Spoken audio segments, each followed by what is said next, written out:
బనకచెర్లపై హరీష్ రావు పచ్చి అబద్దాలు మాట్లాడుతున్నారని మండిపడ్డారు మంత్రి ఉత్తమ్. గోదావరి నదిపై ప్రాజెక్టు కడితే బనకచెర్ల వివాదం ఉండేది కాదన్నారు. 1,00,000 కోట్లు ఖర్చు పెట్టి కట్టిన కాళేశ్వరం 3 ఏళ్లకే కూలిపోయిందని విమర్శించారు.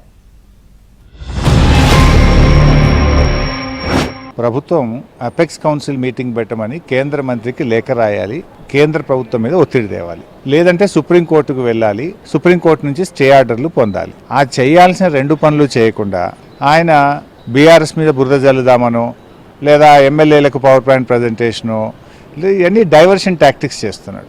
సింపుల్, మొన్న ఎంపీలతో మీటింగ్ పెట్టాడు. ఆ మీటింగ్లో అందరూ లైవ్ టెలికాస్ట్లో చూసాం. ఇప్పుడు బనకచెర్ల సమస్య నడవబట్టి దాదాపు 5 నెలలు అవుతుంది. 5 నెలల నుంచి సమస్య తీవ్రమైంది.